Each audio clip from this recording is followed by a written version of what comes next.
flaps. Yes, that's right. We are on to the final control surface of the wings, the final control surfaces of the planes, and according to Vans, the easiest control surface in the plane. However, I still don't think it's going to be a walk in the park. We're going to get to it.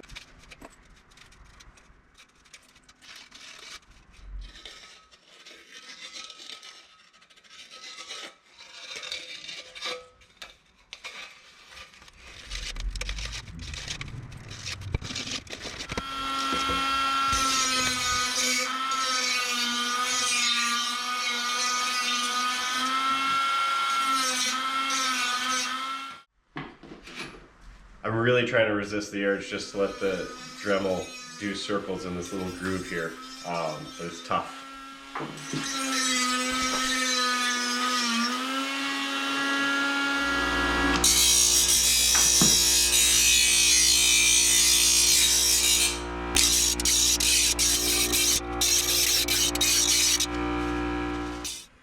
The bottom skins also incorporate this little flange, which is going to be referred to as the rear spar of the flap.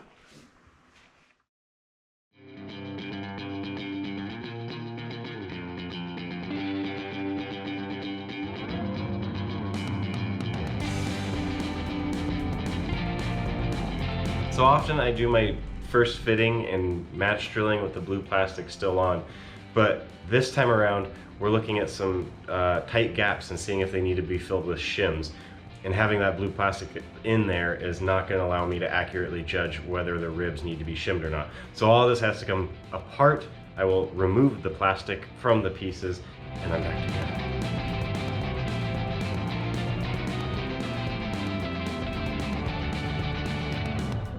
I'm at the spot where I need to decide if I need spacers or not at the back of my ribs. Now, what I noticed is that my ribs had contact at the bottom of the rib and not at the top. To me, that indicates I don't need spacers. I just need to further bend this rear spar a little bit, and then I could have contact along the whole thing. And that's what I did, and it worked out great. This may not be everyone's case. I have seen instances where there is a bit of an even gap from top to bottom on the back of that rib. That's where you would want a shim in there. In my case, I don't believe I need shims.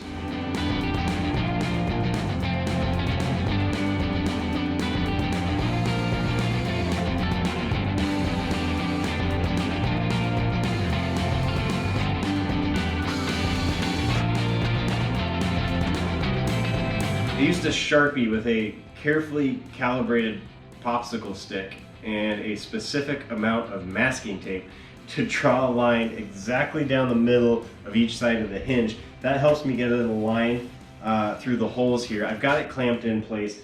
I'm fairly certain I know where to go with this. I'm going to drill it into the flap side of this, leaving the other side undrilled. That'll allow for fine tuning when I mount it to the plane.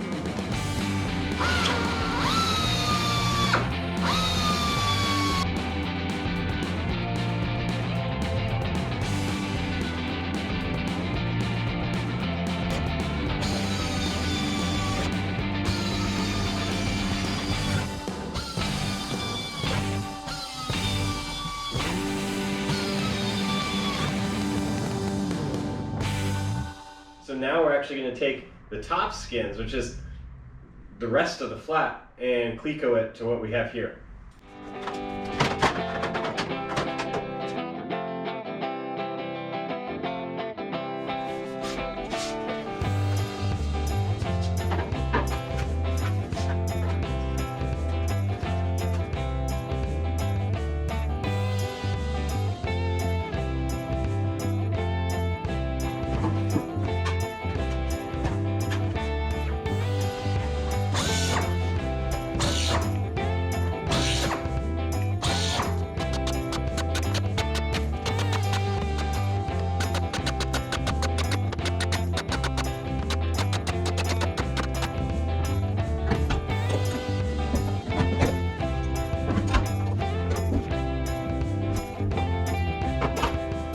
So we've got the top skins fit, and they actually wrap around to the bottom, and now you can see where we needed those spacers. Now remember, spacers different than shims.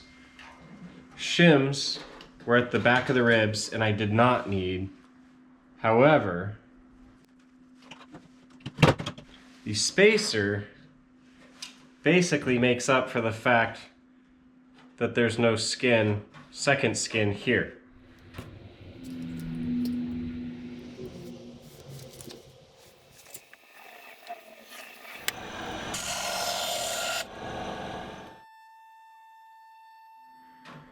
Now, I made 2 because the plans say 2 required. So naturally I made 2. That's per flap. 2 required per flap. So I'm gonna go ahead and whip up 2 more of those and get this part all buttoned up.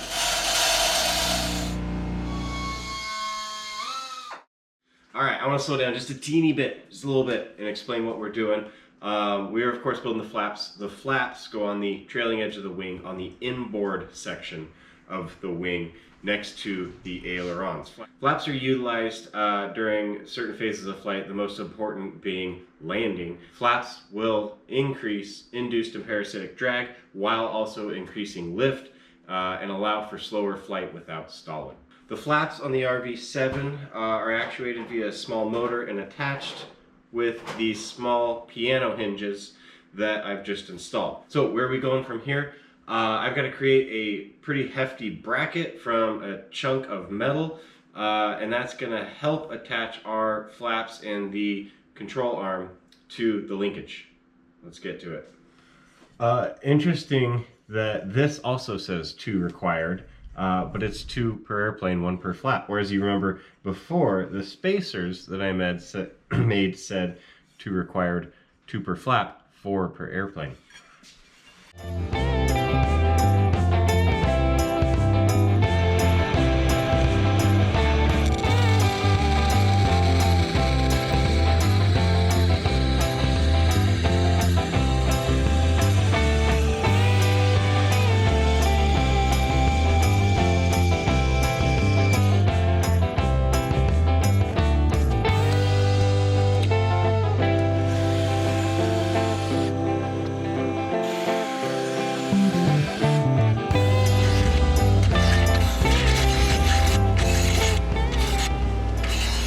Chat for a moment on where this bracket goes. It will slide in here and be riveted to the spar and help displace the loads and the force from the actuator, which attaches to the flap here, and everything is tied together by this bracket. Now, what you can't see is this angle, or this rib is at an angle a little bit to the entire flap, so this piece will need to be bent to match that angle.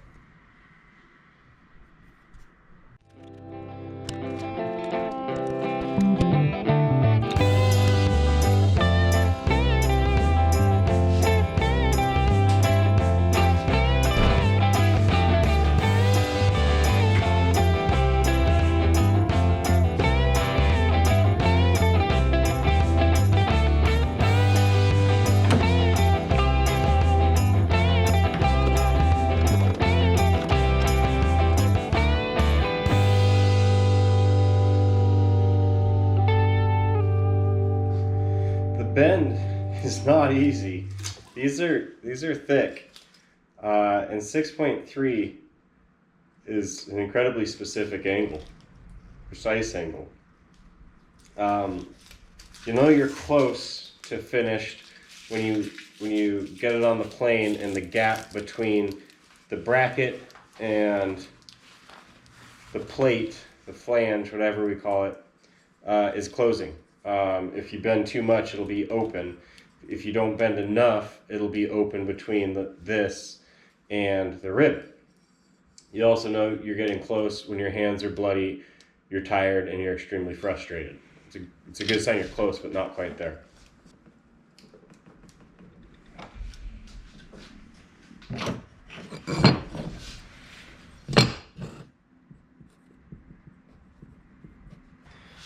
All right. Last step here is to drill some holes. Some of these are measured and drilled. They do not already exist in the spar, so we will create them on here, match drill them to the spar. The other holes, attach this to that flange we just bent and attach it to some pre-existing holes in the spar. Those will not be measured and drilled. They'll be match drilled on the plane.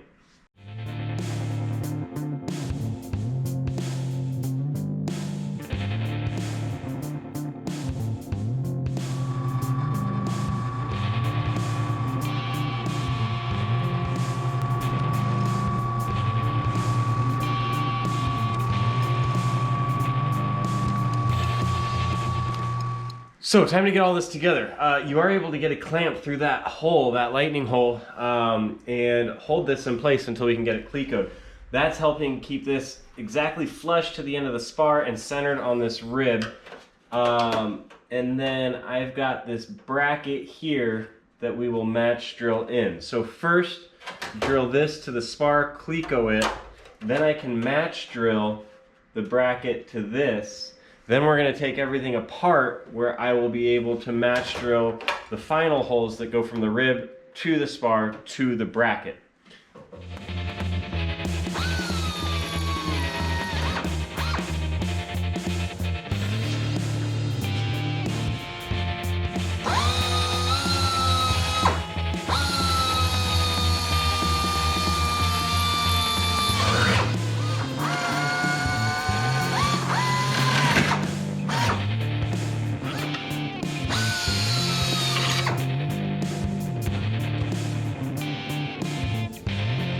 Like the other bracket, this is a little overbent. Oh, back to the vise to see if I can adjust it.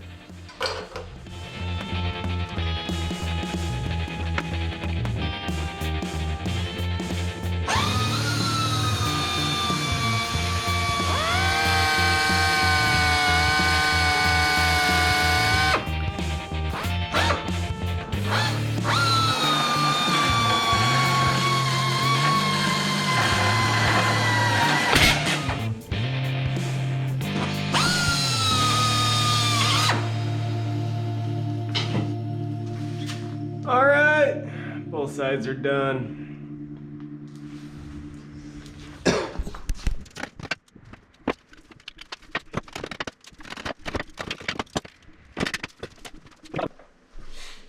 Well, you can probably tell we're now at the disassembly part of the program, and that's what's nice about the flaps. We were able to pretty much fully construct them, clecoed of course, prep everything, and break them down, one big set of priming, and then back together. Now, the ailerons, if you remember, had 3 separate priming batches. So I believe these are going to go pretty quick from here on out. However, I do have a lot of deburring to do up next.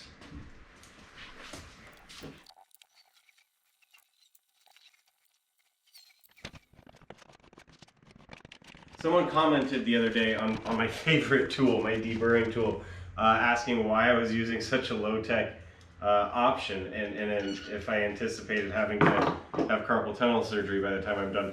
The answer is I love this tool. It is probably the quickest way to do it. I do have a little handheld lightweight Ryobi. Believe it or not, I tried it. You still get a little fatigue after using it because it is a little bit heavier than this. And I swear it takes a little bit longer. It's probably also a little bit easier to overdo it. I know some people have had luck utilizing an electric drill for this, but for me, hands down, the low-tech option is the way to go. And as I mentioned, sometimes it also allows you a minute of silence to decompress, which during a build of an airplane, absolutely necessary from time to time.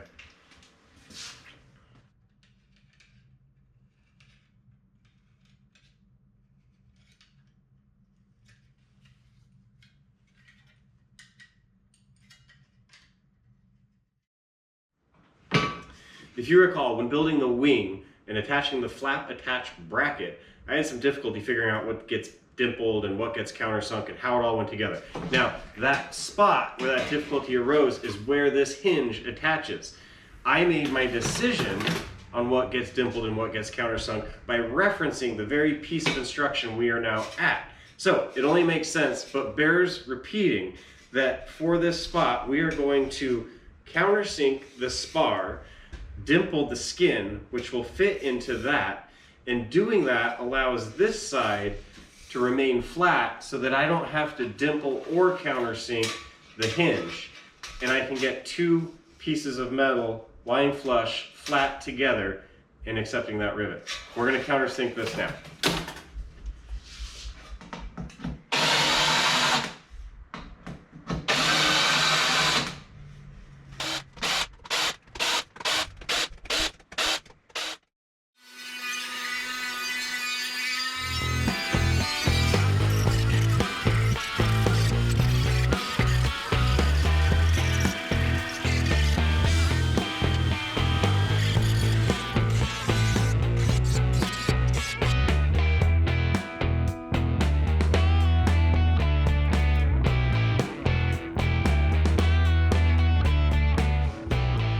you've seen me work on skins lately, you know that I like to put the moving blankets down to try and keep the skin that's going to show shiny. I have noticed there's actually a second benefit to that, and it's that when deburring, it will allow you to deburr skins without having to prop them up. So here's the deal.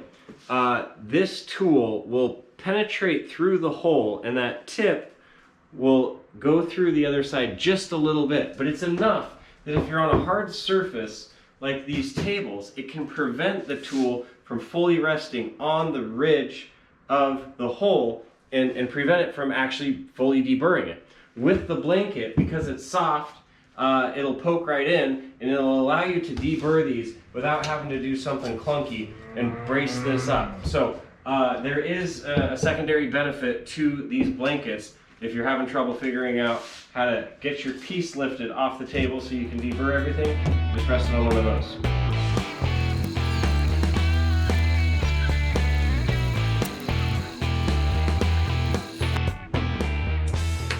There's actually some spots on the flaps so tight that we can't get my deburring bit in there, regardless of it being on the hand drive or a screwdriver. So you got to get in there somehow.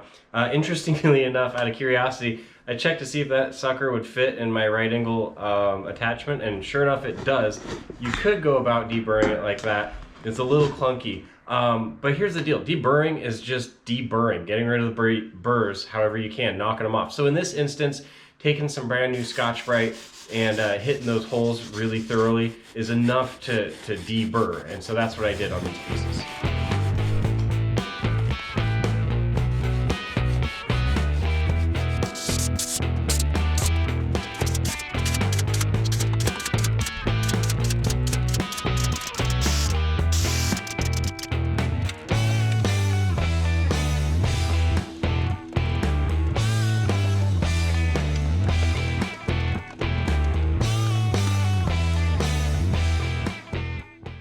Alright, dibbling's done. There is one more little chore before I start scrubbing these down for primer, and that is marking where I want my primer to stop on the bottom skin. So the bottom skin goes under the top skin on the bottom flap. You'll see in a second. So I gotta quickly Cleco them together and throw a tape line up so that I know where to stop my scrubbing and my primer spraying.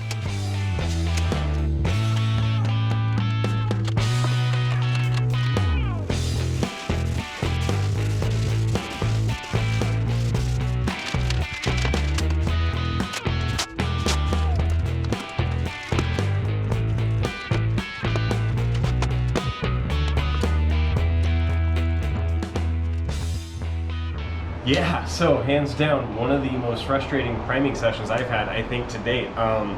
Started out with a leaky gun, couldn't get my pressure straight. Now, that problem's exacerbated by the fact that I don't have an on-gun regulator, which is gonna change.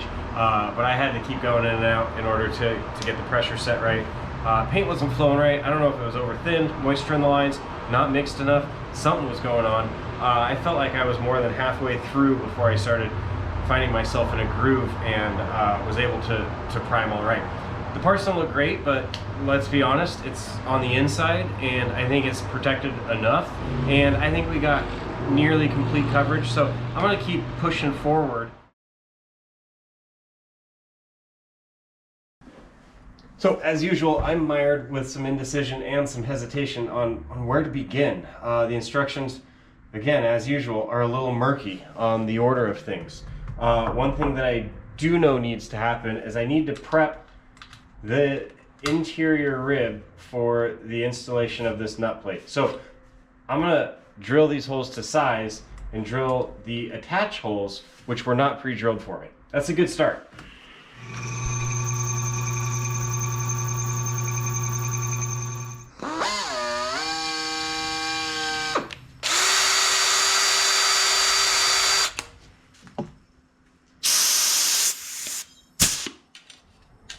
Next steps. This is where there's not real clear direction on the best way to do this, but allow me to think out loud for a moment here. It seems like if I Cleco these here, set these end rivets that can be squeezed, assuming I can get the squeezer in there like I can now, I could then hit the rivets on the bottom skin, having this as one piece. From there, again, it seems like I should be able to cleco these skins together and set these rivets while the bottom skin is not attached to the top skin, meaning I can split this open a little bit if needed to get better access. Once this flap is attached, then I can go ahead and button it up by riveting the ribs to the top skin and then finishing with the end ribs. It's worth a try.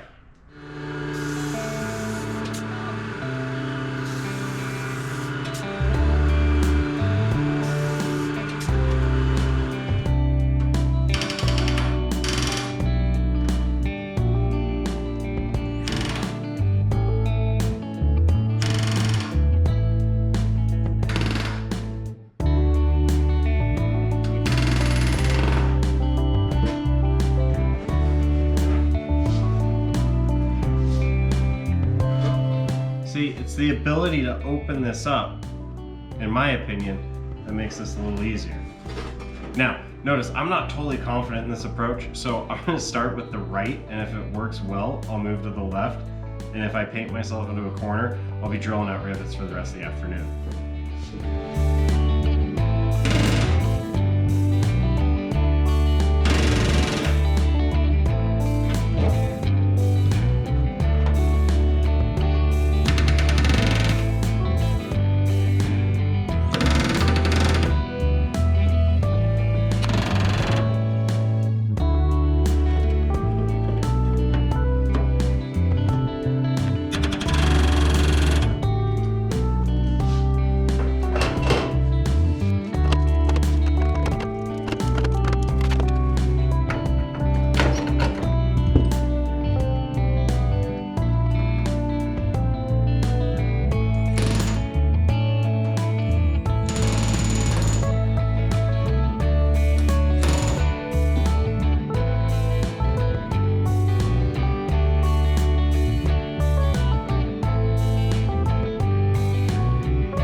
I'm gonna crank the pressure back up to 90 so that I can squeeze these exposed rivets on the end. That's some low-hanging fruit. And then I gotta figure out the mess on the other side.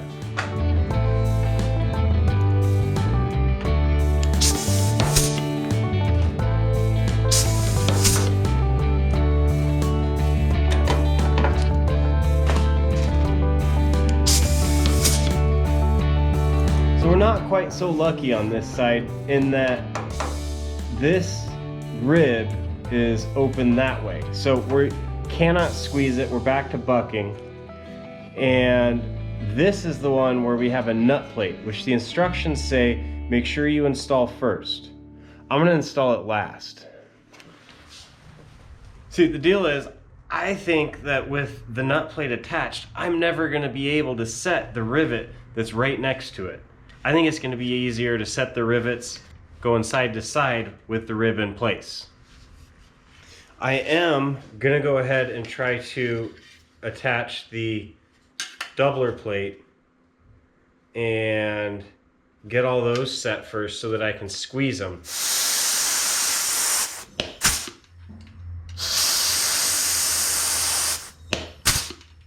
There we are.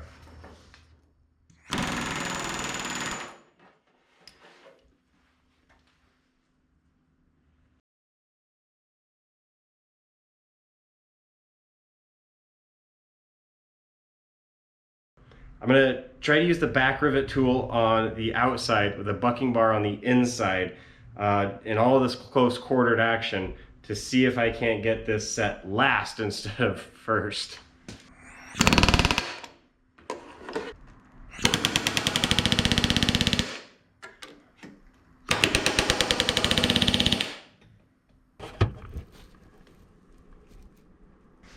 A little marring, but I think it's fine. And you can see how hard the rivet would be in there to set if that nut plate was attached first. I'm happy with the way this went. All right, it's time to install the spar, but first we've got to install the flap bracket here on the face of the spar. We will not be able to have great access to this. It's important that we squeeze these on now. I have, as usual, blocked off the rivets that won't get set yet with some blue tape to prevent me from getting carried away. So 5 quick squeezies, and then we're gonna look at getting this put in place.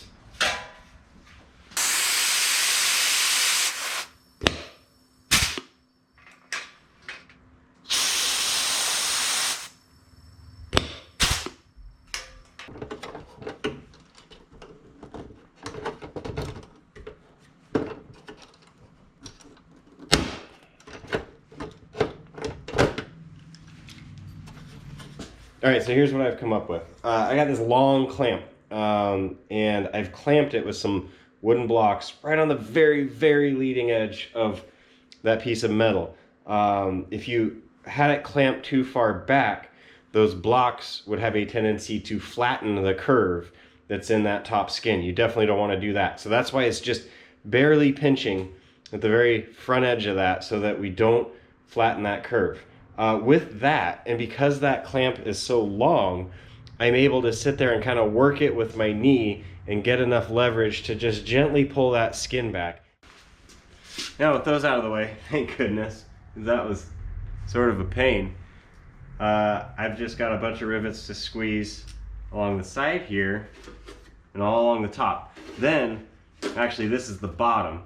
All those can be squeezed. The top skin, which is currently upside down, I think the only way to get in there is the old-fashioned gun and bucking bar.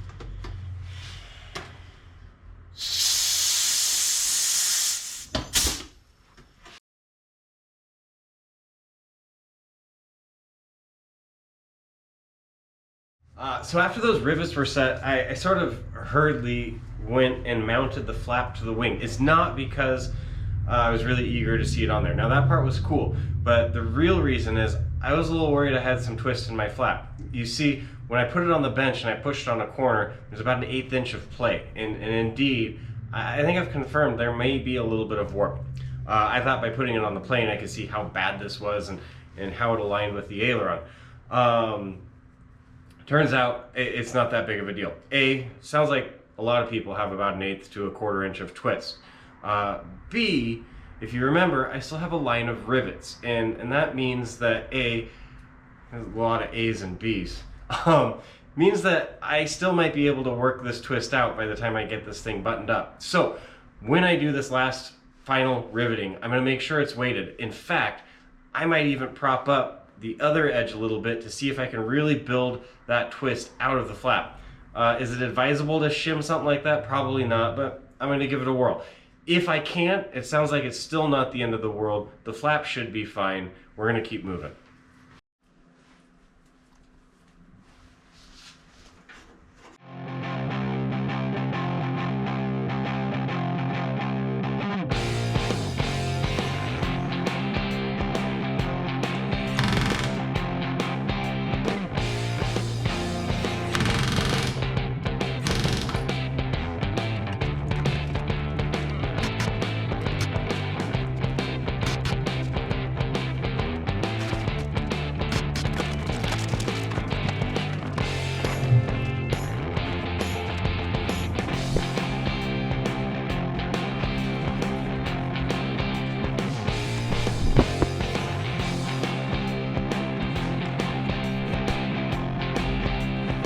I got mocked up on there. It looks fantastic and it looks straight, and I couldn't be happier except for one thing, and that's that I have a whole nother one to make. So I'm gonna get to it. And that's exactly what I did. The second flap went together identically to the first. I saw no reason to make any changes to how I did it. The first one came out so well. Both now on the plane without any twists, warps, and a very clean piece of work. I want to thank everybody for watching. I really want to thank everybody who's been giving thumbs up and the great comments that I get. It really keeps me going. If you have questions, feel free to leave them below. I always do my best to answer. And please check out next time. We're going to be buttoning up these wings. Probably got about one episode left. If you don't want to miss it, I suggest you subscribe. We'll see you then. Thanks for watching Ryan Flies.